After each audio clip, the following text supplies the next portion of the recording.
வணக்கம் மக்களே. திமுகவில் இணைந்தார் ஓபிஎஸ் மற்றும் ஆதரவாளர் மனோஜ் பாண்டியனை பற்றி இந்த வீடியோவில் பார்க்கலாம் வாங்க. முன்னாள் முதல்வர் ஓ பன்னீர்செல்வத்தின் ஆதரவாளர் மனோஜ் பாண்டியன் அவர்கள் திமுகவில் செவ்வாய்க்கிழமை காலை இணைந்தார். மேலும் தனது அதிமுக சட்டப்பேரவை உறுப்பினர் பதவியை இன்று மாலை 4 மணிக்கு முறைப்படி ராஜினாமா செய்ய உள்ளதாகவும் மனோஜ் பாண்டியன் அவர்கள் அறிவித்துள்ளார். ஆலங்குளம் சட்டப்பேரவை தொகுதி உறுப்பினராக உள்ள மனோஜ் பாண்டியன் அவர்கள் சென்னை அறிவாலயத்தில் திமுக தலைவர் மு.க. ஸ்டாலின் அவர்களை செவ்வாய்க்கிழமை காலை நேரில் சந்தித்து அக்கட்சியில் இணைந்து கொண்டார். இந்த நிகழ்வின் போது திமுக மூத்த நிர்வாகிகள் துரைமுருகன் மற்றும் கே.என். நேரு, கனிமொழி உள்ளிட்டோர் உடனிருந்தார் என்பது குறிப்பிடத்தக்கது. இதைத் தொடர்ந்து செய்தியாளர்களுடன் பேசிய மனோஜ் பாண்டியன் அவர்கள் பேசியதாவது: திராவிட உரிமைகளை காக்கும், தமிழகத்தின் உரிமைகளை காக்கும் தலைவராகவும் தமிழக உரிமைகளை அடகு வைக்காதவராகவும் முதல்வர் ஸ்டாலின் இருப்பதால் திமுகவில் இணைந்துள்ளேன். இன்று மாலை 4 மணிக்கு எனது எம்எல்ஏ பதவியை ராஜினாமா செய்ய உள்ளேன் என்றும் பாஜகவின் கிளை அலுவலமாக அதிமுக செயல்படுகிறது எனவும் தெரிவித்துள்ளார். முன்னாள் முதல்வர் ஓ பன்னீர்செல்வத்துக்கு ஆதரவாக செயல்பட்டதால் அதிமுகவில் இருந்து மனோஜ் பாண்டியன் நீக்கப்பட்டார்.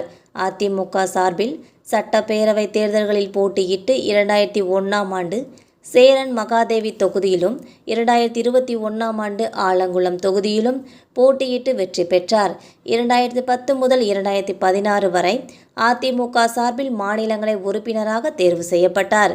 ஓ பன்னீர்செல்வத்தின் தீவிர ஆதரவாளரான மனோஜ் பாண்டியன் அவர்கள் திமுகவில் இணைந்துள்ளதால் தற்போது ஓபிஎஸ் ஆதரவு எம்எல்ஏக்களின் எண்ணிக்கை 1ஆக குறைந்துள்ளது என்பது குறிப்பிடத்தக்கது. மேலும் ஏற்கனவே எடப்பாடி பழனிசாமியின் மகன் மிதுன்குமார் பழனிசாமி நேரடி அரசியலுக்கு வரவுள்ளதாக கூறப்பட்டு வருகிறது. கடந்த சில ஆண்டுகளாகவே மிதுன் பழனிசாமி அவர்கள் கூட்டணி பேச்சுவார்த்தைகளில் ஆர்வம் காட்டி வந்தார். கடந்த ஏப்ரல் மாதம் பாஜகவுடன் அதிமுக கூட்டணி அமைக்கவும் மிதுன் பழனிசாமியின் தலையீடே காரணமாக சொல்லப்பட்டது. மேலும் அமித்ஷாவை சந்திக்க எடப்பாடி பழனிசாமிக்காக டெல்லி சென்று அப்பாயின்மெண்ட் வாங்கியதும் அவர்தான் என்று கூறப்படுகிறது. அது மட்டுமல்லாமல் மிதுன் பழனிசாமியின் குழு கொடுத்த பரிந்துரையின் அடிப்படையில்தான் எடப்பாடி பழனிசாமியின் சுற்றுப்பயணம் அமைந்ததாகவும் சொல்லப்படுகிறது.